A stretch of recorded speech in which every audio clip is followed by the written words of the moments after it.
Welcome to the Around the 412 Fantasy Football Show, where your cats and dogs will not be eaten, but W's will be consumed. I'm Joe Frick, coming out of left field, Drew Hannis. Week 1 is in the books, Drew. How are you doing, my friend? I'm good. It was a real shitty week for fantasy, to be honest. I tried to do the Chris Collinsworth there, but I have kind of like a high chair here, so I couldn't really slide in. Oh, man. So football is back. A little bit of a rusty start for a lot of offenses, so maybe not the most ideal. We had 2 kickers in the top 12 scoring players in fantasy football, with Jake Moody and Chris Boswell having 6 kick outings in week 1. But it's a long season. We're here to navigate and get people through that long season. So, Dr. Drew, throw on the lab coat. Let's get started. Injury updates. What do you got to me? Talk to me nice. I had to quote tweet the show and get it out there. Make sure that Shannon Sharp knows that we're live right now to start making any noise. Oh man, what a sad fall from grace. Yeah. Skip's never gonna let that one down. Anyways, T. Higgins, start off right off the bat with them. He missed last week. I think he's going to miss again. Like, Adam Schefter came out yesterday already saying he thinks he's going to miss. This is clearly like, dude's on a contract year. Like, he's going to take it easy until he knows that he's 100%. So he's going to be a game time decision, but I would expect that he won't play. Staying in the AFC North, David Njoku suffered a high ankle sprain. The tight end position was brutal in week 1, but he's going to be hurt. He's going to miss some time. They didn't place him on IR. So, I mean, any thoughts and feelings about Harrison coming in and having a little bit of a role there? I mean, kind of had a high profile draft output. He hasn't done much, but you feel any sort of type of way about picking him up as a free agent?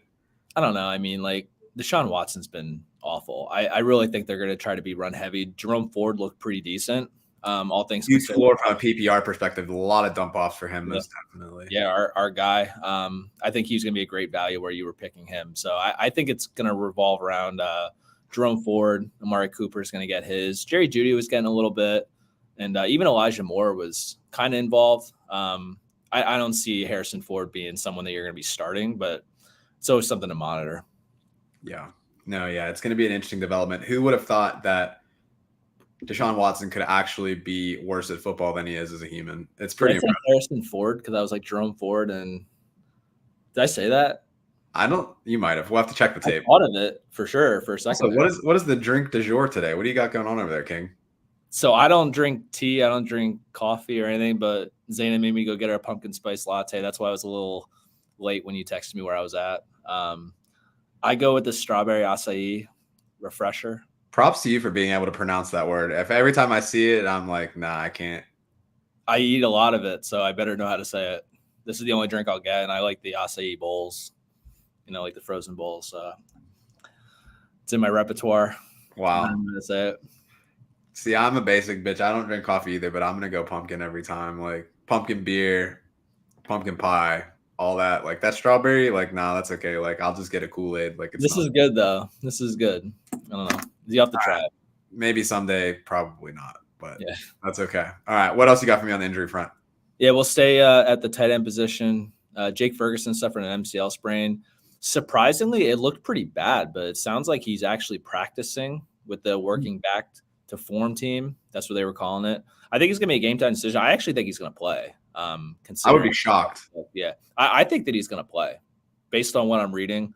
Obviously something to monitor, but even if he doesn't, I don't think he's going to miss a significant amount of time, which at the time it looked like an ACL. Like everybody was like, it was very weird because when it happened live, I saw it and I was like, oh, like he took like a really weird step and then just fell over. That's not good. Then I saw the replay. I was like, oh, like maybe he just did a little something and tweaked it. But yeah, good outcome for him. I think a lot of people, especially if you punted on tight end, that was definitely a target for a lot of people in that later rounds.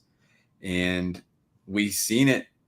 Dallas is going to be throwing the ball a lot. I actually like Hendershot to be, like, if he doesn't play, to be a serviceable option. And I think a lot of people are looking at that. I think that'll be like a panic ad if he ends up missing time. But Brandon Cooks, he did score, but he didn't really impress me. Right. Turpin is there. There's no one really seizing that wide receiver 3. I think that tight end spot's going to be pretty valuable. And they've been relatively interchangeable in the last 3-4 years whenever they have had injuries at that position in Dallas. So someone to look at if you are on the hunt for a tight end. Yeah, because that's who Dak typically looks for when he's dumping it off. It's either going to CD, the occasional Cooks, or he's going to be looking to dump it off. He doesn't really throw to Zeke too much out of the backfield. Zeke looked good too. Yeah, he looked good. He was moving really well for his age, for sure. He can definitely still get into the Salvation Army bucket. I was giving him a lot of smack. Like, he ain't going to be able to get up there. But he, like, first, second play, he jumped over a guy. I was like, all right, Zeke, I see you, man. Yeah, he still got it. So that's good to see, too. Yeah. Staying on the MCL sprain front, we can go Jordan Love. Obviously, we saw what happened when he was in Brazil, Sao Paulo. He's probably going to miss 3 to 4 weeks, but they didn't place him on IR, which is a positive sign, so we can kind of monitor that week over week. That's my QB2 in Fishbowl. QB2 on my Fishbowl roster the last few years has been a death sentence. So Real quick, Chad just called out correctly. Hendershot actually left. He's not playing for them, so it's all Schoonmaker. Schoonmaker, second-round pick last year, I believe. Yeah, they cut Hendershot at camp, and I was thinking that, but I couldn't fully remember if they brought him back on the practice squad or not. But I figured they would probably bring him up. And if he's on a practice squad somewhere, they could probably try to snipe. I think he's on the active roster. I believe, yeah, he got picked up they traded him to the Chiefs. Which is interesting because they just signed Noah Gray to a 3-year extension, but what do I know? But good call out, Chad. Always good to see you, my friend. Hope you're feeling better. Just had COVID last week, so yeah, hopefully he's on the mend. But cool. Yeah, I'll continue. I got a few more here, unfortunately. Puka Nacua, my pride, my joy. Can we just talk about what is it with us in second-round picks and Fishbowl and just their will to explode and come up? Yeah. This year I had Nacua. Last year I had Nick Chubb. Great start. This year you have Jordan Love. Last year you had who? Anthony Richardson. Right. So that should just be a PSA. If we take them in the second round of Fishbowl, just don't touch them anywhere else. We already discussed it, and it sounded like a joke, but I'm dead serious. We will have boundaries next year of guys that are off limits for each of us in the second round. I'm excited to see who I pick up in the back half because usually it's the 8th, 9th through 12th where I kind of tear it up. But it sounds good for Marvin Mims. Keep it coming. Yeah, I'm not that big of a fan of my Fishbowl roster, I'll be honest. It didn't really go the way I would have liked. Shout out to the guys in my league, though. Not to disrespect anyone from last year. I feel like the people in my league this year really know ball. Really, you know what frustrates me the most about Fishbowl this year? So I told you at the draft, someone used my draft materials to draft my team or draft their team. They were adjacent to me in the draft and sniped me the whole draft. Who had the top score last past week? That person. So it's just it's tough. Not looking good so far. I think I'm 2,200. Last year at week 1, I blew up and I was in the top 500 right off the bat. Yeah, long season though, so we'll be all right. Yeah. So back after Jordan Addison, it looks like he has a high ankle sprain. I mean, he's been fighting ankle all off season. Right. So, he didn't practice today. Watch him day to day. I kind of feel like he's probably trending towards not playing, considering how much trouble he's had with his ankle. But we'll see. But yeah, it's something to monitor. Kenneth Walker had a abdomen injury, but he already said he's good. I feel like that was he didn't come back in the game because they were beating up on the Broncos pretty good. So did you see the number? I don't know if you have any shares of him, but the number of times that Sleeper updated his status in that game was off the charts. It was every play. It was Ken Walker is questionable. It's so funny. It was weird. It's so funny because I actually have a lot of shares of Ken Walker, but I didn't get any of those notifications. I saw it on Twitter and I was just that sucks because I'd be throwing my phone and I didn't get any of that. I was hyped. The other one that was interesting was that Jalen Waddle they had rolled out on Sleeper, but then he kept getting points and I was Sleeper was real bad in week 1. There was a couple of leagues that happens every year too. Yeah. But whatever. Yeah, and then CMC. This was wild, honestly. I thought that he was playing. I did too. I would have, if I had any thought that he wasn't going to suit up week 1, I would have blown so much more fab on Jordan Mason. Yeah. Because I thought everybody was like, oh, like I'm going to go pick up Jordan Mason and then he's going to sit on the bench. And I was like, do I want to waste a bench spot when he's fine? They've been talking this whole offseason how he's trending, he's fine, like whatever. And then all of a sudden, boom, it drops. Yeah. I don't think he's playing this week either. I'll be honest with you. Why would you? Jordan Mason played so well last week. There's no reason like you need him for the Super Bowl run. Right. And they play the Vikings. It's not like someone that they should be afraid of beating. It's not a divisional game or something like that. Yeah. But they should take care of him. They should take care of him without CMC. Like they looked really good against a really good Jets defense last week. There's they looked great. Rushing him back at all. Like, that's something to monitor moving forward. But I don't think he's going to play. So hopefully you can get him. Like I actually was facing. It was really weird. Like I texted you like Sunday night about how like down bad I was after week 1. Yeah. I faced CMC in like 4 leagues and none of them had the opportunity to get Mason. So I actually came back and like snuck through a couple. I won one by like 0.36, one by like 0.72. I had one where I was down 34 or something. And then Cooper Kupp went nuts to give me that shot. And then someone picked up Kyle Juszczyk instead of Jordan Mason. Like Jordan Mason was available, and I ended up winning by like 1 because they had the Jets defense. I gave them -1. It was just wild. But yeah, no, that's insane. I mean, I like the Jets defense. I would not play them against San Francisco. There's no way. Yeah, that's the thing. Like people like the Browns too. People are just like, they were just so good last year that they're matchup proof, but no. Just stream whoever the Panthers, Giants, or Patriots are playing. That's the move for Broncos. Yeah. We'll see. Any other injuries that you got for us? 3 more quick. Raheem Mostert. He has a chest injury. He's out already. Yeah. Surprisingly enough. And then we'll just loop in Devon Achane right away. He has the ankle injury. He's going to be a game time decision.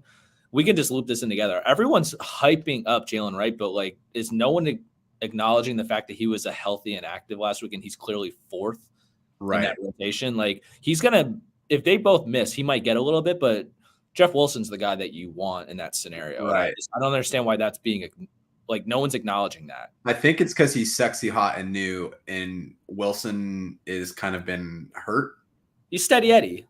Yeah. That's the thing with him. He's just a steady Eddie guy. Jalen Wright kind of has like, you could expect him to blow up. He's the kind of guy that if you want to play him, you got to do it in DFS. Like you can't rely on what he's going to give you. Yeah, especially with the week 1 inactive. It's not like he didn't get touches because they had Achane and Mostert going. It's like a healthy inactive. They're not going to turn around and just be like, here you go. I do think that if they both sit, it sounds like Achane is trending towards playing, but maybe with a lighter workload from what I've seen. But I feel like he is a more Achane-esque replacement, whereas he wouldn't be the backup like to Mostert's role directly. Yeah, right. I do think that Jalen Wright has the capabilities of being a 3-down back. I really liked his metrics coming out. That's the thing. Like Achane's small. Like the recent, like I drafted him last year in a rookie draft, and then I traded him as soon as he blew up because like I just don't think that he's built for it. Like I'd love to see it, but I don't know if he's built for like the long haul in season. Like I just don't expect that. So like I like that they're moving him out wide to be a receiver more often. Like obviously that's valuable, but he's he had 10 slot snaps. Yeah. And he's 190 pounds. Like Jalen Wright is built more for the role that Devon Achane is having. You know what I mean? So like long term, I feel more comfortable with that. But yeah, I think Devon Achane has a good chance of miss actually, and it's not because like, like he's trending in the right direction, but they have to play Thursday, so they're playing tomorrow night. Right, So I think that if it was a Sunday thing, I'd feel better about it. Yeah. And I think he was limited in practice today. Yeah, he said the ankle was fine. I think knowing his injury history, he may play, but I would be cautious. Yeah. I don't know. But that's kind of what you expected. That was one of the reasons why people were anxious about drafting him as high as you did because of the injury risk. And his efficiency was like off the charts. Like how the heck could he repeat the efficiency that he had? So, we'll see. And then the last one is Roma Dunze. This one hurts me. You know, I'm a huge Dunze guy. Like all my guys like got hurt this week. He suffered. It looks like a knee sprain. It looked like he was going to be out for a couple weeks, but he's kind of trending in a way that he might play this week. But he didn't play. Well, I think he played a lot of snaps actually before he got hurt. But he wasn't really seeing many targets. It was kind of disappointing. Like we expect him to be the. He had 43 snaps, 28 routes run. So I think the injury came pretty late because he was second on the team in snaps. Yeah. Yeah, it was late in the game. So, I mean, if he does play, he's going to be limited. He's not a guy that you were starting. I've been throwing him in DFS lineups because I just think that at some point he's going to pop. But he's not a guy you're starting anyways. But something to monitor if you were kind of relying on him, maybe as like he was being drafted in some leagues. If you went running back heavy early, he could have been like your first wide receiver off your bench kind of thing, like where he was going. So like you have to have another option if you have come bye week time. So we'll see. But the injury doesn't seem too serious, which is good. Yeah. So real quick question in the chat from Fletcher Cox. Welcome to the show, Fletcher. Great name, by the way. Congrats on a great career. CMC or Breece Hall? I'm assuming this may be rest of season. This may be this week. I think Breece is obviously the choice for this week anyway. We said that we don't think that he's going to play. But Drew, any thoughts like rest of season? Do you have less confidence in CMC knowing the injury? How are you feeling? I mean, we could cover some of that later, but I'll just make it easy. Hot take, but I drafted Breece Hall number 1 overall in several leagues. It's just I just liked him. I think he's going to explode this year. I mean, he was great last year, and he was coming off of the ACL. It's the 2-year remove thing. You know, I'm always in on guys like that. For what he did last year and now being fully healthy, I just love Breece. So, like, I prefer Breece rest of season. I'll have more information about that later, but yeah, I would say they're pretty even. I have a hard time saying, hey, like, it's still CMC. We knew this injury coming in. Like, game for game, I still think McCaffrey's going to be good. The thing that concerns me is, like, we thought that it was just this calf thing. Now this, like, Achilles tendonitis, like, that makes me extremely uncomfortable. So I would pretty much say, like, flip the coin. I would still lean CMC, but the longer that it lingers, it's like, all right, how severe? Like, some people will say, like, hey, this is a multi-month recovery. It took me a year to get right with this. Or, like, well, there's a lot of outcomes, but I think I still have to give it to CMC. I'm not going to let 1 week burn me. I think that I realistically would have to have CMC miss 3 or 4 games if I currently have him rostered before I would feel like I have to move him. And that's assuming that I went 0-4. I think that he's going to miss 3 games because there was like something that Kyle Shanahan said in his presser that just kind of indicated like they have no rush. And let me look at their schedule. I know that they have a good matchup this week where that they don't need to like play him, but all right. We can keep moving, obviously. Yeah, and while you're looking at that, another question came up from Nick Bowden. Nick, welcome to the show. Jordan Mason or Najee Harris this week? Drew, I know that Najee was your only fantasy prediction for week 1. Did get the carries. He got 20 attempts, 80-ish yards, no real work in the passing game, didn't have any touchdowns. But how you feeling this week? Assuming no CMC. I mean, this week it's definitely Jordan Mason. If CMC's out, it's there's no question you're starting Jordan Mason. I think he could be a top 10 RB again. Yeah. Again. No, I would say the same thing. I would definitely be starting Jordan Mason. I wouldn't trade Najee for Jordan Mason, but I wouldn't start Najee over him if I had both. So where we're getting at with that Fletcher Cox question is I shouldn't trade Breece for CMC and Marquise Brown. I would say no. You're accepting all of the risk for minimal benefit. I think from what we've seen from the Chief offense in week 1, Rashee Rice is that dude. He's good. That dude too. If he doesn't get suspended, he's going to be getting the ball a lot. Xavier Worthy, beast. They're scheming him ways to get him the ball. Marquise Brown, to me, is Tony in that offense. He's there. He's fast. He may have a fluky touchdown every once in a while, but is he going to do a lot? I don't think so. And they still have that Travis Kelce guy who's pretty good at football. Yeah. Yeah, Mark, I'm not even rostering Marquise Brown right now, unless you dynasty or something, maybe. I don't know. I don't see the point in rostering him. Yeah. Cool. Yeah. So I would definitely hold on Brees. I think if I can trade like a RB2, someone's a little bit desperate, they're looking for a win, I think you hold on off on that. But I would say they're so close in player that getting Marquise Brown isn't really going to move the needle for you. You're just taking on all of the risk for no real reason. Cool. Drew, any more injuries for you before we jump into week 1 headlines? Nope, we can fly into that. All right, excellent, my friend. All right, so let's chat a little bit. So where I wanted to start with this conversation, passing is way down, and it has been way down pretty consistently for the last couple of years. So I want to throw a stat your way, Drew. Week 1 passing touchdown since 2019. 2019, 61. 2020, 52. COVID year, whatever.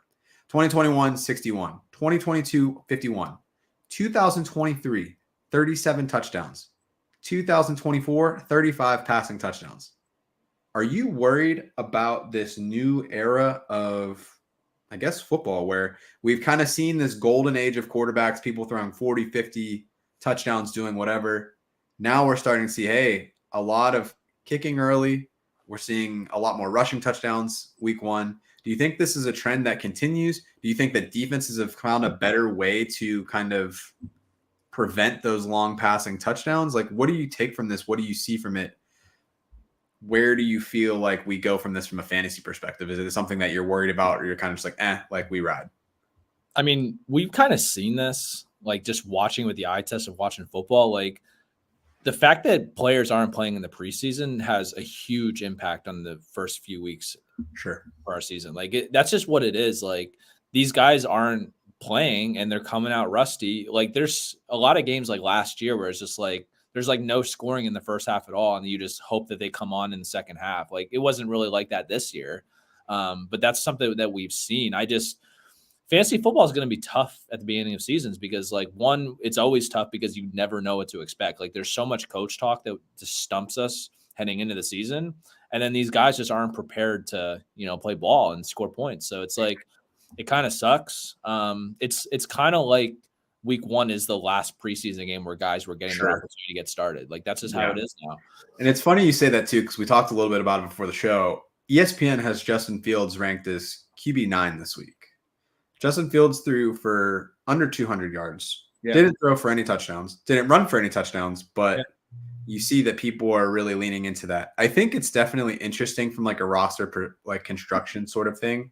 You have somebody like Baker Mayfield that threw for 4 touchdowns, pretty undrafted or late drafted kind of guy.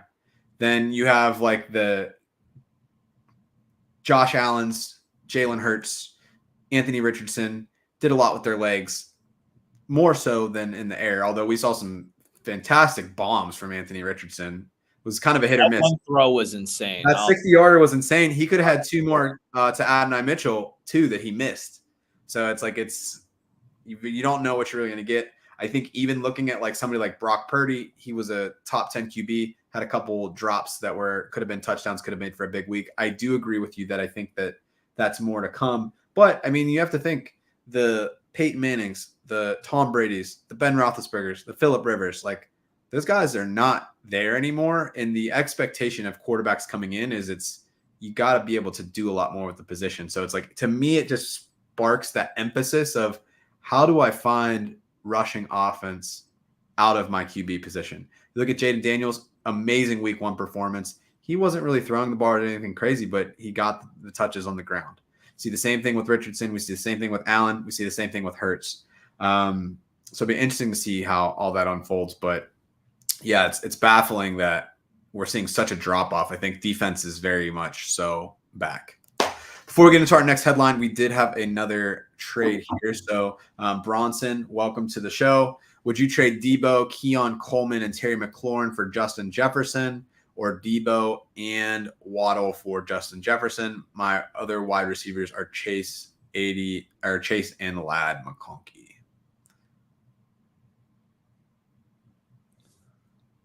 Would. Really?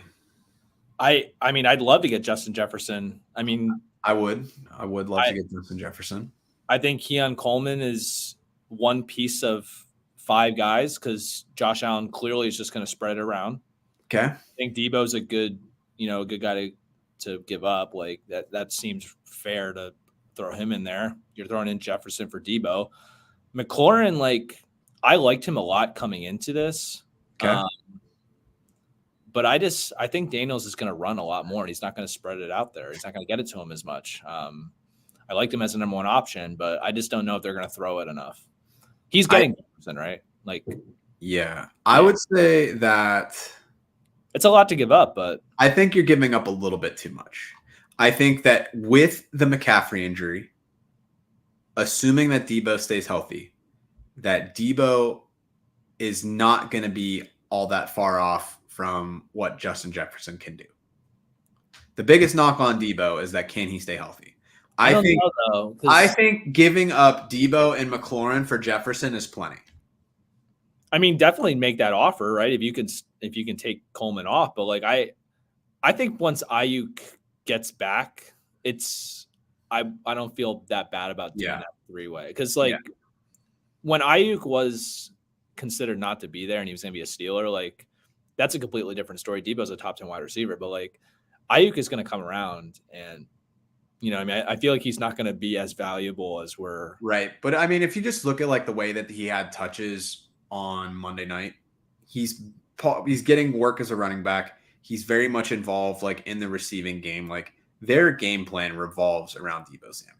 Yeah, but they ran a lot more than I think that they're going to. Like Jordan Mason had 28 carries. CMC has never had 28 carries in a game. Like as a Niner. Like he had the most carries for a Niners running back since Kyle Shanahan's been there. Like I don't and that was the most carries that he had since he was in high school. Right. So like Debo's going to get a couple, but like they're going to run less. And I think that like the running back's not going to lose as much. And like we keep foreshadowing something that we want to talk about later. Like I wish we could just throw the Tinder up there now, but because everything I want to say about it is going to be revolving around that. Okay. But, I would say, let me say this. So I think Debo and Waddle is way too much. I think Debo and McLaurin is fair. Oh, Debo and Waddle is not even considered. I'm looking at the first one. Yeah. I'm just going down the list here. Yeah. So Debo and Waddle, no way too much. I think Debo and McLaurin is fair. I think Debo, McLaurin, Coleman is an overpay. It's not the end of the world if you wanted to do it. Right. Personally, for me, I would not be like, oh, you don't know what you're doing if you want to do that.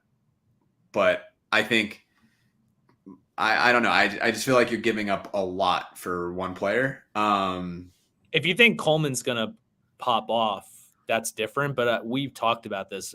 We don't think that he's a good seller. I don't really like Coleman. No, you're right. Yeah. But I also don't really like a lot of what the Bills were doing. And I thought that Curtis Samuel was going to be a lot more involved in their game plan. Keon Coleman led them in routes run. He led them in snaps, led them in targets. So it's like, I'm not going to give 3 number 1 targets in an offense for Justin Jefferson.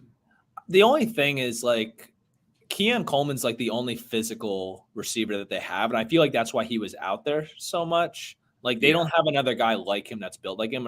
But I don't know if he's going to produce fantasy numbers based off of like his play style. Sure. I mean, like I just don't think that he gets open well enough to be that guy. And that's why, like, if you watch the game, it just looked like Josh Allen's just trying to be Superman and do it all himself the whole time. Like, yeah, to be expected. Yeah. So like, I don't know, like Keon Coleman can definitely turn into something, and you're not selling him at like peak value if he does, obviously. No. But I don't know if he's going to get there. I still think that Kincaid is still going to be your guy. I'm a big Shakir fan. Like I was so psyched when he scored the touchdown. I think that Coleman he's just a different type of body. And so he's going to be out there the most. Like he's similar to like what Gabe Davis was. Gabe Davis always was out there the most between him and Diggs because he was a blocker and he was more physical. Sure. Right. But like, he didn't produce, which is like what Keon Coleman might be. Right. Because they pretty much, it was like, basically, Keon Coleman and Mac Hollins were kind of interchangeable. And then it was Shakir. And then you more or less had Curtis Samuel spotting him. Mm-hmm. All right. So, yeah, I mean, to each their own. I think getting Jefferson, obviously a win. It feels a little bit rich. Other question that Bronson had, Debo and Mahomes for CD, 2 QB leagues. No, get that out of here. No chance. Yeah, you need to have 3 on your roster because you And have it's not even that. You can't be trading Mahomes and another player. Like Mahomes for CD 1-for-1 is enough. There's no way in a 2 QB league that you're giving a top, like a right, wide receiver 1 and a top 5 QB in QB right. league. Like there's just no way. Yeah, we talked about this a couple weeks ago when someone asked us about keepers. It was Tristan. Like Mahomes' value in a 2 QB league, he's a first round pick. Right. So like that makes sense. I didn't even think about that. Yeah. Okay, another question. And so we got Jeb. Welcome to the show, Jeb. Just lost Puka to injury. Welcome to the fan club. Sorry for your loss. We'll get him back.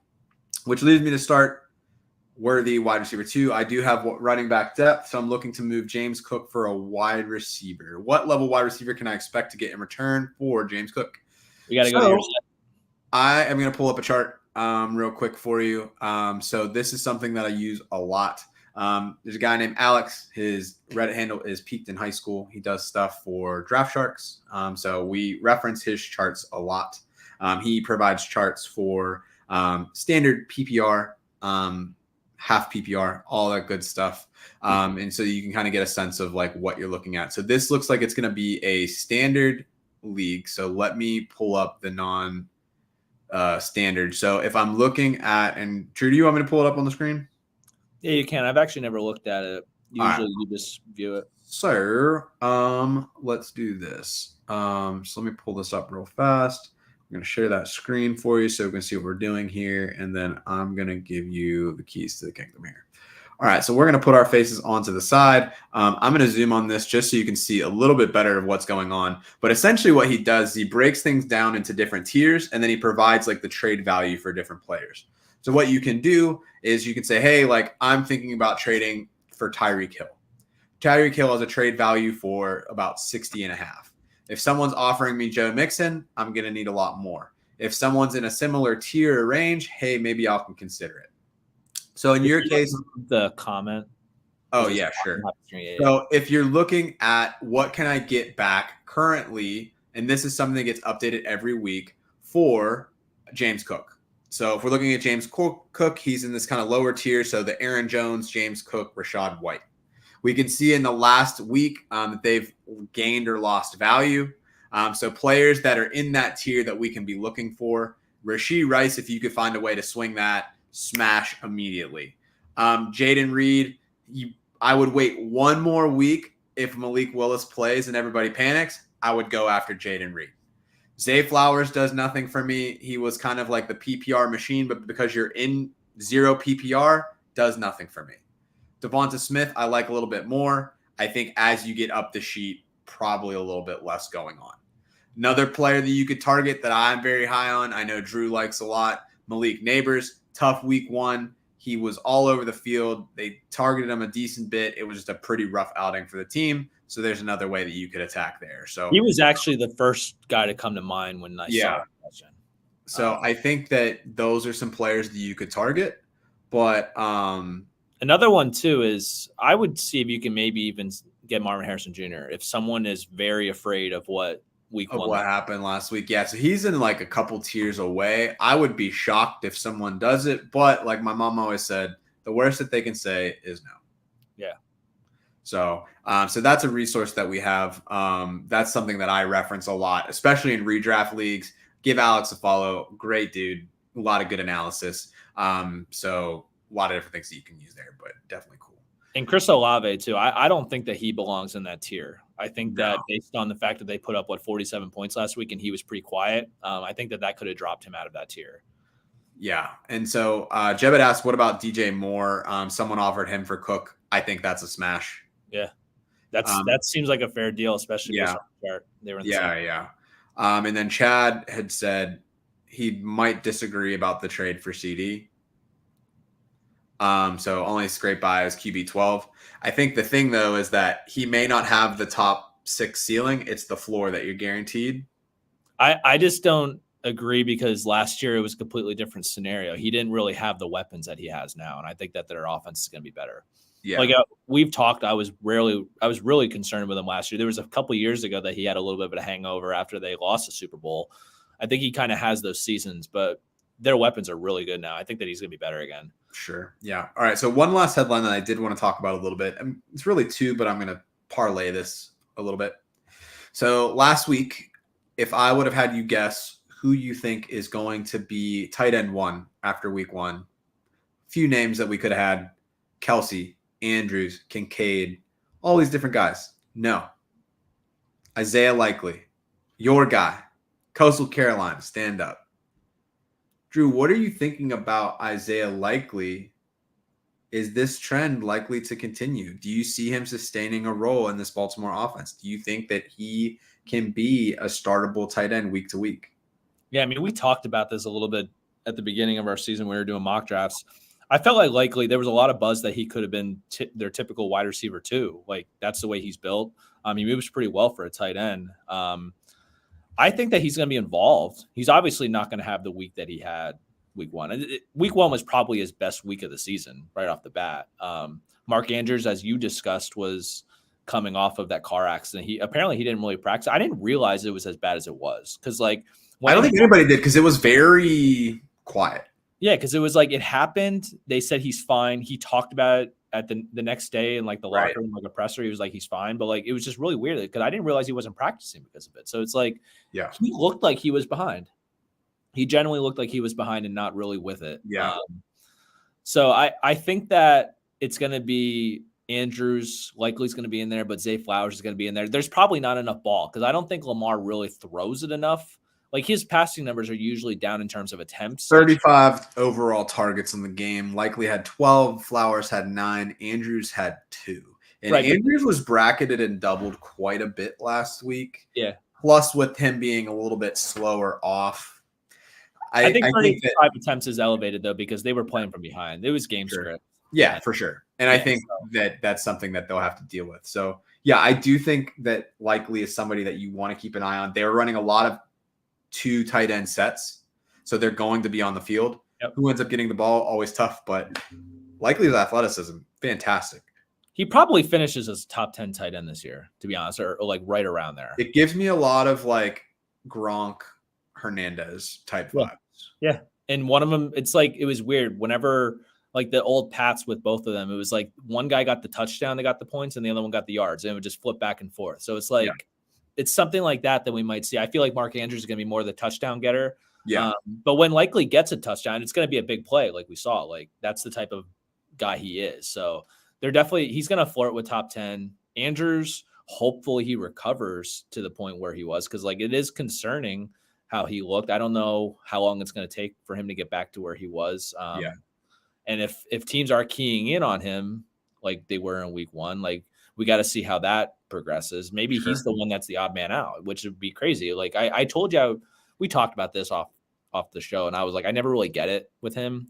And it was just something with the eye test. I never really understood it. Like you showed me his athleticism metrics. Yeah, his athletic profile is a lot better than what you think it is. And I think that it's just part of it is he's had a lot of like ankle, leg type issues that just kind of bang him up. So it'll be interesting.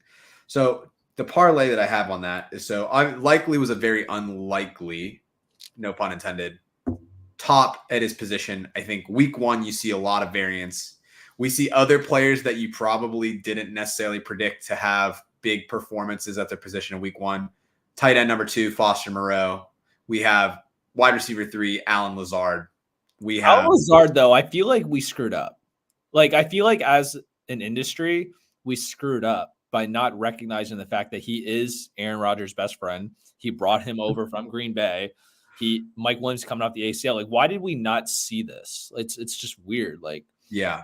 But where I was going with that question, is there any set of guys that you feel that are there that maybe people went in on waivers for that you're like, all right, like kind of a flash in the pan, not really worth it? I would say Lazard probably has his role diminished a little bit as Mike Williams does get more healthy. Like I said, I don't think that Likely is going to be like top 5 tight end for the season. I don't think that we need to talk about Foster Moreau and Juwan Johnson.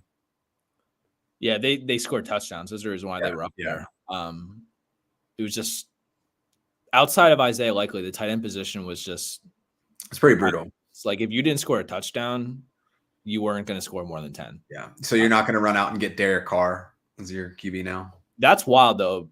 because we basically just saw that, like, if the Panthers are playing your guys, you need to start them all. Like, I don't care if you're starting. I don't care if you're starting 3 wide receivers on the same team. Like, start them because And their best defensive player got hurt too. Yeah, they might give up 40 a week. It's like realistic. Yeah. Like, they're bad. Cool. No, yeah, I feel that for sure. All right, so we've got some headlines covered. We got some injuries covered. Let's get to what the people want, Drew. It is time for Fantasy Football Tinder. So if this is your first time joining us on Around the 412 Fantasy Football Show, something that we do each week with pressing topics in the industry is we like to play a little bit of Fantasy Football Tinder. How does it work, you may ask? Let me give you an example. Here is my buddy, Zach. Zach runs Around the 412 with our friend Tyler. Steelers obviously had some issues with their punter getting injured last week. So do we think that Zach could potentially be the new punter for the Pittsburgh Steelers, assuming that Corliss Waitman doesn't really feel like doing it? Hold on. I think that Zach's legs are worse than Johnston's right now. I still feel like Johnston would be a better punter than what Zach's got in those knees. Hey, man, believe in the king. If you believe in the king like I do, you're going to swipe right. You'll see it up here on the screen. You'll see the green hearts. If you're kind of like Drew and you're like, nah, man, he don't got it, you'll see the red X's, which means, hey, I'm swiping left on Zach for the first time in history. Like, it's pretty tough. I don't think anyone has ever done it. Like, it's pretty sad. He's a pretty swipeable guy. Would. So to get things started, one of the top 5 at their positions coming out of week 1, late round draft choice, coming off major injury. I feel like this happened last year with our friends in Los Angeles, but this time we're talking about the Chargers. J.K. Dobbins, is he Batman, or does he reprise that Dobbins role? Wow. Yeah, I worked hard for that one. I'm surprised you didn't say anything to me about it before you put it up there. It's crazy. So this is Dobbins kind of my nemesis over the years? Like, I've always been like hating on him. Like, honestly, I'm like really happy for him after all the stuff that he's been through, that he had the week 1 that he did, but I'm still not there yet. I'm right there. Like, he's one of those guys I'm going to swipe left, but like in 2 weeks, he might show back up. Yeah. And then I'll swipe right. The main thing for me is, like, he was still in a 50-50 committee in terms of their opportunity. I still don't know if he's fully there health-wise, because like the old J.K. Dobbins, those 2 long runs that he had, which were literally like almost like, what was like 80% of his yards, 90% of his yards. Yeah. He got caught from behind on both of those runs. The old J.K. Dobbins is not getting caught from behind. So I don't know if his conditioning is there, if he's still kind of like working back. He's not as explosive. He looks really explosive getting through the hole. Yeah. I was just surprised. Like, I didn't think that he would be caught. And when he got caught on those runs, it was just kind of like, I don't know if he's just there yet. I don't think that he's fully there yet. And I think that the team would know that. And I think that's the reason why they're going to work this 50-50 committee. He is by far the better option than Gus Edwards, which is a complete turnaround for me. I thought Edwards would have a lot more opportunity in the red zone to score. And like, that's the reason I was high on him. We talked about last week, the fact that he had so many red zone carries for the Ravens. Like, that's, he led the league. He had 19 carries last year for the Ravens. Yeah. And that's who they are. But Gus Edwards is that guy. Like, he's the guy you're going to give the ball to in the red zone. So Dobbins got a red zone touchdown this week. So like that kind of concerned me with Edwards, but like, I'm not sure if Dobbins he's not there yet for me. I still think that he's definitely someone, if you can get him on your bench, like if he somehow was out there, if we would have said this before waivers ran last night, I definitely would have put a claim in. But I don't know if he's there for me as a guy I'm going to be starting week to week yet, because I want to see that he can actually, the conditioning is there and that he's actually going to maintain where he's at week to week. Because I'm not sure about that. It was a little weary for me when he got caught from behind in those runs. Sure. Yeah. So I feel pretty similar to what you're saying, but I'm going to sprinkle a little bit of optimism in there. So you talked about a lot of things. I don't want to rehash what you already said, but just to hit you with some data points that, to me, I see J.K. Dobbins sliding in very nicely as an RB2 right now. So like you mentioned, snap share was pretty similar. Dobbins 33 to Gus Edwards 24. What I like about Dobbins, especially in PPR format, 17 routes run, 3 targets, and they split carries 10 to 11. What was interesting, and to your point, was that they haven't really established who's going to be the goal line back for that team. So I think knowing that he is getting some semblance of goal line touches, which is primarily the most effective way to know, like, and predict scoring, is who is touching the ball when you're closest to the end zone. It's the easiest way to do it. Dobbins one of them had 2, one of them had 3. I can't remember who was who. I think Edwards had 3, and I think Dobbins had 2 carries. Yeah, I think Edwards had more, but yeah, by 1. Dobbins executed. Right. That's where it was for me. I like that a lot. What's interesting is that they only threw the ball 25 times. So they're going to be running. That's probably going to be it. And if he's going to be running routes for 80% of those, that feels like, to me, like a good PPR floor. I don't think that he's going to do this week in, week out. If he doesn't score, you're probably looking at 10 to 12 points. But if you take those runs away, that's where I'm, you know what I mean, those long runs. Yeah, but I mean, if you take away the long runs, then he could have plays up the field that kind of can make up for that too. Yeah. I don't think he's Ken Walker where he's going to have this explosive run every week kind of like feeling. That's not what I get from him. But I think that he has like a good opportunity in a running based offense. So to me, I'll buy in on him being a running back too. I don't see him breaking into the top 12 at all, but I do see him as like a nice RB2, especially if you drafted someone like Mostert or if you drafted somebody else that got banged up. Like, to me, like, I feel good about picking him up in the lineup. Would I go out and trade for him? Probably not. No. But I like that there. Cool. So before we jump into our next Tinder, we did have a question from Andrew. Andrew, welcome to the show. If you had to start one, Achane, Mason, Aaron Jones, full PPR, who do you got? Yeah, so if CMC misses this week, like I anticipate, I think Jordan Mason's a no-brainer start. Achane's banged up. The thing is, obviously, he plays tomorrow night, which doesn't help at all. You might get your answer earlier to eliminate him. Aaron Jones is going up against the Niners defense, so I would put him third. Horrible matchup. But I think that CMC is probably going to miss, and I think that, Jordan Mason's he's definitely a top 15 running back for me. I would even consider putting him as a top 10 running back for my weekly rankings. Yeah, I agree with everything that you said. And then Miami has... They have the Bills, which they were pretty good. I mean, James Conner had a pretty decent game. Yeah, the Bills kind of own Miami, though. Yeah, especially earlier in the year. I feel like, Miami's done well against the Bills in recent history when they played in Miami because of the heat, and the Bills are, which it is in Miami, right? And it is earlier in the season, so it's gonna be hot. Yeah, I would probably just lean Mason though. I agree with you. I don't think CMC plays. So, yeah, and I don't like Aaron Jones against the San Francisco defense. No thanks. Yeah, cool. All right, so let's move on to Tinder number 2. So, Detroit, Motor City, doing big things. Jameson Williams, 8th overall pick a couple years back. Had a big playoff performance last year. People were pretty excited about him. Finally healthy. Finally gets the suspension off of his shoulders. Is it time to take the training wheels off of Jameson Williams? Drew, how are you feeling about this guy? Yeah, I'm swiping right. I feel real good about Jameson. I went out this offseason. I acquired as many shares of him as possible in Dynasty. I ended up getting him in a couple. The dude, people forget, was the 12th overall pick. They traded up from pick 32, gave away 2 early seconds. I think it was like a 3rd or 4th for the 3rd pick. Like, they gave up significant capital. Yeah. What did I say? 8th, my bad. What'd you say? I said 8th overall. I said my bad. Oh, I didn't even catch that part. My bad. Yeah, they obviously love him. They let Josh Reynolds go. Didn't even bother to bring in another guy to compete with him for the wide receiver 2 position.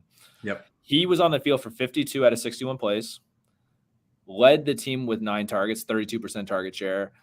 I think that he is the perfect complement to what Amon-Ra St. Brown is and Sam Laporta. Like, he's a deep threat. He could stretch the field. Amon-Ra is going to work in that short area.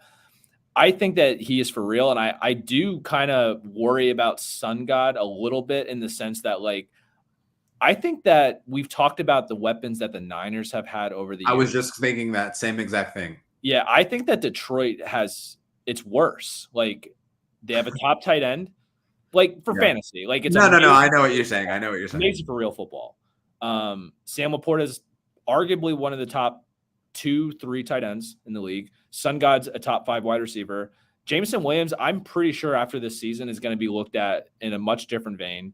And then they have 2 amazing running backs, like who are splitting carries. I don't think that there's enough ball, and it's going to be like week 1, Amon-Ra was invisible because Jameson Williams went off. Next week, Sun God might go off. Jameson Williams is going to have a couple. He'll be like deep shot dependent.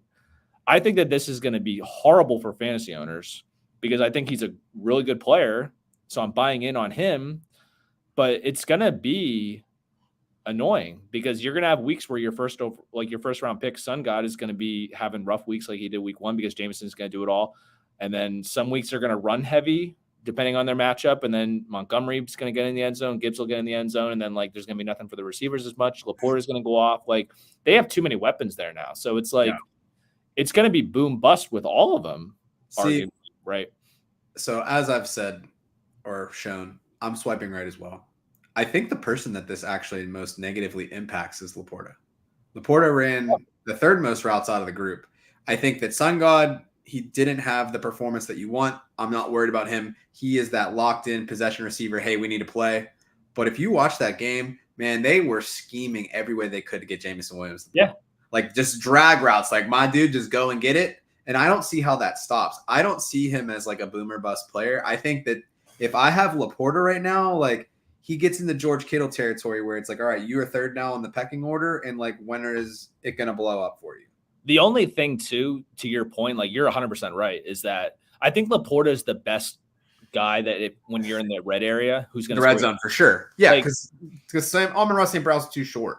Yeah, and his touchdowns last year were inflated. Like he's not going to repeat what he did in last year in terms of scoring. Like that's not really his game. His is getting 8 receptions for 100 yards kind of thing. Like Jameson's going to score more and they're going to be big time plays. He's going to pop this year. Like I think that he has. I mean, if there was enough ball, and we can guarantee he's probably a top 20 receiver. Yeah, we'll see. It's interesting that it's like you have such a good offense, but then there's so many weapons that it's like, all right, how do you do it? I think for me, if I have this guy, that's great. Hold on to him for dear life because it's going to shake itself out in the season. Yeah. Week 1, it's just you only have 1 game to sample off of, so it's like I don't really know. Right. I think it's very easy to be, oh, I've got this league in the bag, or also like pit of misery, like my team's awful, because you could have fielded a lineup that you felt really good at coming out of the draft, and you might have broke 50 points. I was projected to have the highest score in the league in Fishbowl, and I barely cracked 150. I have multiple leagues. My teams are disgusting. Like I have no idea how that one league that I showed you where there were some very questionable picks. Yeah. I squeaked by in that. And that's the nature of it. But it's like, you got to trust the process. We draft for the year, not for 1 week. I think that if you're somebody who's wanting to acquire Williams, this is not the week to do so. Yeah. Amon-Ra, go for it. Like, love it. Go get him. Right. Which it's funny because like I put both of them on the trade block and Dynasty. We talked about this. Like I can't roster both of them because like I'm gonna drive myself crazy trying to figure out which one to start. Even though like Sun God's like he's a set it type of guy, but like it's gonna drive you nuts when you have Jameson on your bench who's putting up 30 and then Sun God's in your wide receiver putting up 5. Like it's just gonna drive you nuts. I'm gonna say this on the air right now. I know that you ain't trading Sun God. We know you're not going to do it. Listen, it has to be the right offer. It's not. It's not going to happen. So quit wasting my time. We'll talk Jameson. Okay. All right. So real quick though, because I want to give you your the love that you deserve.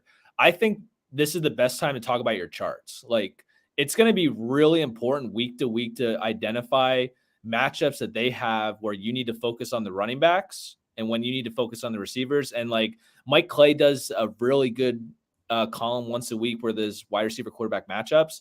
When you see a dude on the outside, like Pickens has Surtain this week, that's going to be the opportunity to be like, okay, I got to look at Sun God. He's going to be the guy that's going to do it this week. Sure. This is the guy you're going to do Laporta. If they have a good matchup with your charts for the running backs, the wide receivers are going to get theirs a little bit, but like you're not going to be expecting a boom week because they're going to go heavy with David Montgomery and Jahmyr Gibbs. Like they know what they're doing. That's why they have so many good weapons and they all complement each other so well. Like I feel like really paying attention to the matchups is going to be so important with them moving forward. Sweet. All right, so we got a couple more questions in the chat. I'm going to speed run our last Tinder because I feel like we talked a little bit about it just by virtue of these conversations. But before we get into that, I have Gibbs, Stevenson, Dobbins, Chase, Collins, Waddle, Pittman, one flex. Who should I move? When do I collect my money for my championship team? Camden, welcome to the show. If it's me, man, if I'm moving anybody out of this group, I'm probably packaging like Stevenson and Pittman and trying to get another wide receiver that's huge. I know that Stevenson had a good game last week. The Patriots still suck in my opinion. So like if they're going to have negative game scripts and not play week 1 Bengals, who for whatever reason they always struggle week 1, I feel like Stevenson is going to be riding a high. Pittman, Waddle, Collins, one of those guys. Like to me, I would probably feel the least good about Collins. They all kind of balled out, had very similar target shares week to week in Houston. I still don't know how I feel about that. Chase, I don't think you can get equal value for. Gibbs, I don't think you can get equal value for. So to me, it's you're taking Stevenson and Pittman and trying to tier up into like an elite, kind of like another elite receiver, or maybe you go after the Brees Hall or the CMC or something like that. I'm probably going to give a little bit of like a cop-out answer, but I think I would just stand pat right now. I just that too. I don't think that you're in a position where you need to move anybody. And I think you have solid depth, and it's really early. You don't know who's going to get hurt. You might not want to package 2 for 1 and then lose someone to injury, and then you have to kind of get desperate at that point because you're hurting on positions to fill. For sure. No, that's good advice. I think it's easy to jump the gun week 1. So one last, we got 2 here. So, hey guys, some of my league dropped Ferguson and JSN. I have Kittle as my tight end. My wide receivers are Waddle, Moore, Flowers, Adonai Mitchell, and Brian Thomas Jr. Should I add any of these 2 players? I would be dropping Mitchell yesterday. For Ferguson or JSN,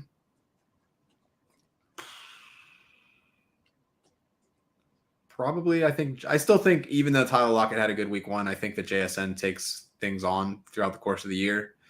Kittle and Ferguson, I feel like you're going to be annoyed trying to figure out who you're going to start week in and week out between those 2.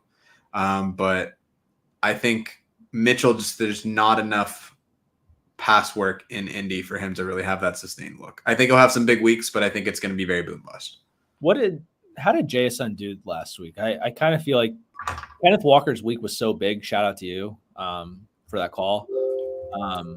I kind of would have expected more from him though, because JSN had a pretty weak week. So he was second most on the team in snaps, second on the team in route run with 25, but he only had 2 targets. Tyler Lockett actually led the team, even though he only played 36 snaps, only ran 20 routes, 7 targets. Metcalf. So that's the thing. Like DK had a horrible matchup one-on-one with Surtain. I kind of would have expected more from JSN in a game like that.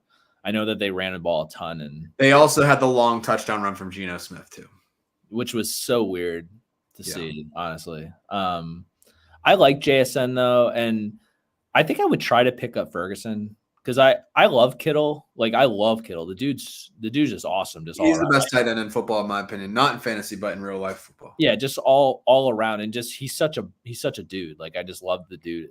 Yeah, who he is, but he is very boom bust. And I do think that you would get more consistent production from Ferguson, especially when he gets healthy. He could be a guy that you could start set and forget, honestly, the way that Dak utilizes him. Yeah, looking at the way that the team is constructed right now, Waddle, Moore, Flowers, Brian Thomas, I think that JSN, you're just adding another dart into that. I do like the Ferguson thing. The only thing that worries me about having Ferguson is I'm not one to really roster 2 tight ends. So it's kind of just like, do I want to hurt tight end on my bench right now?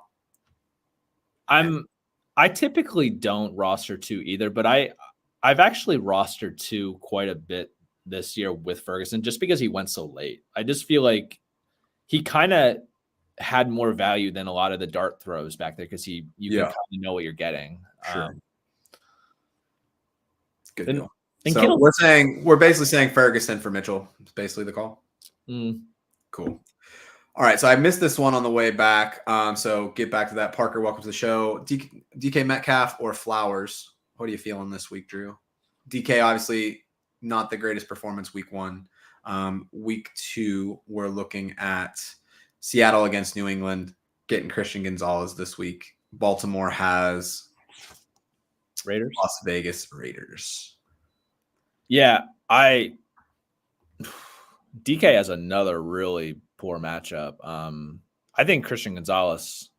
That boy is nice. He shut down Chase last week. All the yards and receptions that Chase got were when he wasn't covering them. I think he held him to like 15 or 16 yards when they were. Yeah, I would say DK on the season flowers for this week.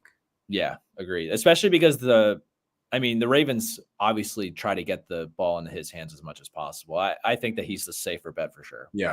All right, Tyler, I'm going to throw this one up on the screen. When you say Williams, which Williams is it? Let me know in the comments, and then we'll come back to this one. It's Jameson. That's his roster in our Dynasty League. Is he playing me this week? I think I have you. I think we okay, then that's fine. Addison's hurt, so it doesn't really do anything for me. Judy's a no. So if I got to start 4, I would say Shakir, Dobbins, Neighbors, Williams. Who's he playing this week? He's playing Eddie, so we should definitely help him out, right? Yeah, screw Eddie. Start 4, bench 2. I think that Addison's going to miss, right? Yeah, and I can't play Judy, so it basically leaves me with the rest. And they're probably the 4 I would have picked even if they were on the field. Yeah, so. Yeah. Good luck this week, Tyler. I hope the best for you.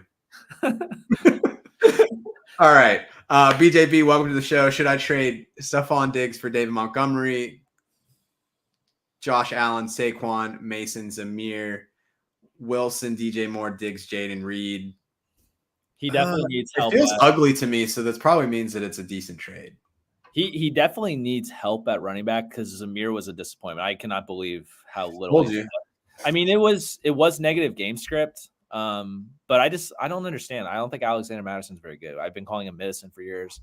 But if they're going to be losing a lot, which is probably the case, I should have really taken that into account more.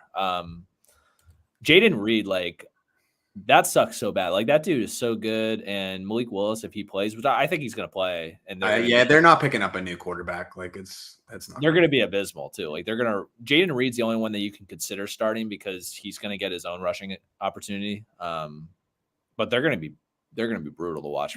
Going back to the chart, Stephon Diggs and David Montgomery are in similar tiers. I do feel like you're giving up a bit much, in my opinion, for David Montgomery, but it's not unfair. I think it's a slightly disfavorable thing.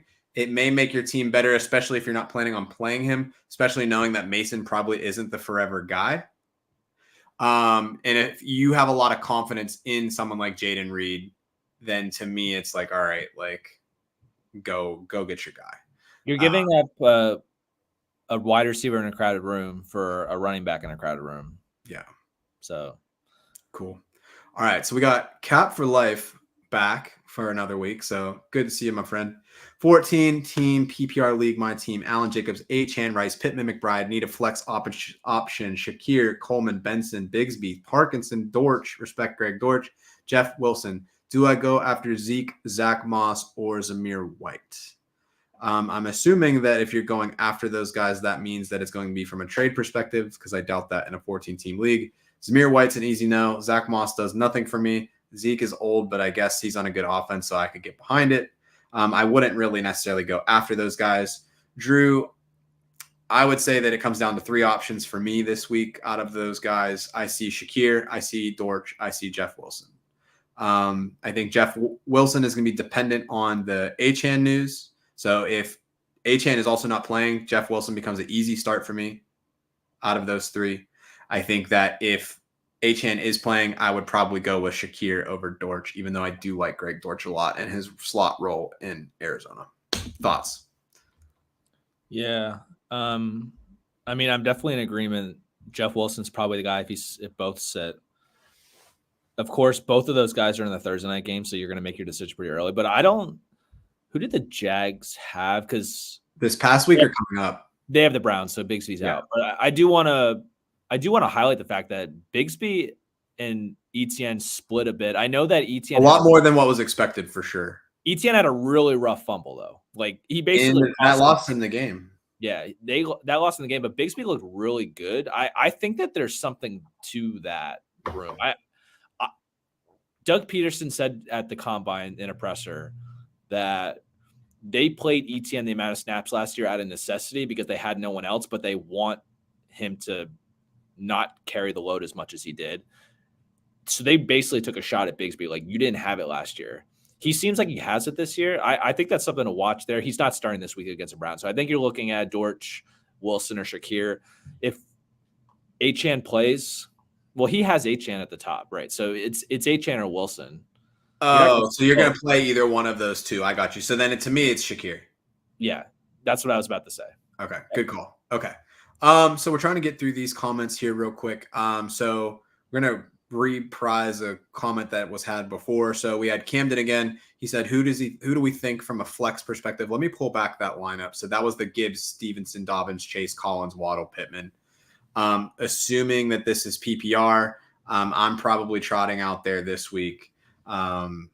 Gibbs, Stevenson, Chase, Collins, Waddle. I think Pittman sits, Dobbins sits for me out of those. Any objections, Dr. Drew? Gibbs and Stevenson playing. Chase, obviously. Collins playing. Waddle. It's really between Waddle and Pittman. Waddle's banged up too. He was in concussion protocol, but he's fine. So he's out of it though, right? Because like he got cleared in the game. Okay, so I was just confused by you mentioned earlier the app said he was out. Okay. Yeah, the app said he was out, but he wasn't. Yeah, so who the Colts have the Packers were pretty decent on defense against the Eagles. I mean, AJ Brown had a pretty big game. He just had one really long one though. Yeah. And it was basically Saquon. So I'd probably start Waddle. I don't know if we can depend on the Colts throwing enough to guarantee Pittman safer than Waddle. Yeah. Good deal. All right, cool. Let's keep it rolling. So Nick, I want to get back to your comment. Welcome to the show. You were talking a little bit earlier. So someone dropped Swift. My RBs are CMC, Najee, Rashad, and Mason and Spears. Should I pick them up? Yes. Yes. If you don't have a receiver to drop Spears. Excellent. That was so upsetting. Yeah. Yeah. Okay, one last one, and then we're going to get into OnlyFantasy. Do we have one more Tinder yet? We do. We'll breeze through it super fast. Okay, so, Isaac, welcome to the show. Would you trade CMC for Hill and Ayuk? I have Pacheco and Kyron. I actually probably would take that trade. Yeah. Full PPR. You're getting a number one pick that was the number two guy plus another third or fourth round pick. Easy. Yeah, I would do it. Yeah, CMC and Hill, like on ESPN, we're going 1-2 in most drafts. Yeah. Like you basically just went up. You're basically avoiding risk and getting an asset for avoiding risk, which usually you should have to give up more because you are losing the risk. But yeah, I think that's a good trade. And as we said, Kyron 90% snaps last week. Again, yeah, even though Sean McVay didn't want to. After the game, he's like, I didn't mean to do that. And it's like, Corum had 0 snaps. You're back on your bullshit, Sean McVay. We're on to you. We know you love the guy. All right, real quick, Drew, 30 seconds or less. How are you feeling about Jordan Mason? I think it's been very clear from the conversations that we're having today. You are going to swipe left, right. Right. And I'll go really quick. We talked about CMC being banged up. The 2 years, several years ago, where he had over 300 touches, he missed 22 of his next 32 games. Like, they don't want to blow him up again with touches. So yeah. I think that this is not only like if CMC misses time, he's a top 10 to 15 running back. I think that Mason's here to stay. I think that he's probably getting 10, 12 carries a week no matter what. I just feel like that's best for them as a football team. Horrible for us for fantasy. I think that CMC is going to drop down a little bit. He gets a ton in the receiving game, so he'll still be startable, obviously. But I still think that Bijan and Brees are the guys that are really going to elevate and be top running backs this year because I think that Jordan Mason's going to eat. Cool. All right. I've talked a lot about him. I like the guy. Great dude. Really unfortunate to see what happened in the post game. Got a lot of flack for saying, hey, like I knew on Friday that I was going to start. And everybody that's like addicted to sports betting was like, they were withholding information. Like, shut up. No one cares. They followed the protocol. That man just had the game of his life. Like, give him his flowers and just like let him enjoy that moment. Like, you could see how dejected that he was in the post game. Yeah. Like, it did not need to be there. Yeah, he was on the report. They ruled him out 90 minutes before kickoff. Like, it's fine. Starting means that you were the first person on the field. That doesn't mean you're playing 100% of snaps. Mason just knew he was going to play a lot. That's all. Right. It was. Stupid. Respect the kid. All right, Drew. Last segment of the day. Got 145 people out here hanging with us. So appreciate Awesome. y'all. It's super awesome. Let's transition to our only fantasies for the week. Cue the sexy sax. Before we get into week 2, Drew, let's talk a little bit about week 1. So week 1, I predicted Ken Walker. You had went with Najee Harris. How'd you feel about your pick, performance, anything you would have did different? Yeah, I feel fine about my pick because like I went with the sciencey emoji because everything that I said was going to happen happened, and I said that he would have to score a touchdown to really pay off, and they didn't get into the red zone enough to really give him that opportunity. So like it was more of a full team effort, not getting him done. But like Jalen Warren was limited, like I said he would be. He had I think 4 touches total. Yeah, Cordell Patterson had a little bit, but if you're getting 20 carries out of Najee, for 70 yards, he wasn't as efficient. They were kind of one-dimensional. There wasn't too much in the passing game outside of what Pickens was doing. So, like, everything I said that could happen happened. He just didn't get in the end zone. Like I said, needed to happen to get, a top finish. sure. So, like, Yeah. And I thought Ken Walker had himself a good game. I was hoping for like a top 5 finish. He also was a Angry Run nominee for the week, so super cool. I don't know if you saw, but like he like went down and like flipped the dude up. Like he suplexed him behind his back. It's crazy. But yeah, so we'll take that as like a 2/3 of a win. So top 1. Yeah, that's a win. So we'll take that. Yeah, we'll take top 10. All right. So Drew, week 2, only fantasy. Who are you subscribing this week to, my friend? So I decided to watch the battle of mid. 2 very mid teams. Horrible defense. I'm going Malik Neighbors. I know that Daniel Jones is scary bad. Tweets saying that he should be, if he was in a serious state, he'd be attacked by hammers, like crazy shit. Daniel Jones is not very good, but like, I don't care how bad you are. If you can't throw on the Washington Commanders secondary, then you shouldn't even be in the NFL at this point. They can't stop a thing. We saw what Baker did last week, 289 yards and 4 touchdowns. Mike Evans, 8, 5 for 61, 2 TDs. Chris Godwin, 8 for 83 and a TD. Like Malik Neighbors, he's been on the field the most, played 100% of snaps last week, 100%. Yeah. Wan'Dale Robinson had majority of the targets, but he didn't play nearly as much. It's Malik Neighbors' time to finally blow up. I need a win. I don't feel good about my long-term only fantasy for the whole season. We don't need to get into that. I don't feel good about that. I don't feel good about most of my rosters, and Najee didn't really come through for me. I need this win. I went a little safer, and I'm going Malik Neighbors. I think that he's a top 10 to 15 wide receiver this week. I like it. So let's stay in the wide receiver room. My only fantasy for week 2, Chris Godwin. We saw what Cooper Kupp did from the slot against Detroit last week. Had like 20 targets, huge game. Going to be a big time steal for people that drafted him, especially now with the Puka injury. But Chris Godwin was second most with 49 snaps last week amongst wide receivers for Tampa Bay. Led them in targets. I think that he has another big week. Obviously, Mike Evans outscored him very slightly because of the 2 touchdowns, but I think that Detroit passing defense does look a little bit porous. You have the dome, which Detroit plays like 14 out of 17 games at home at home in a dome.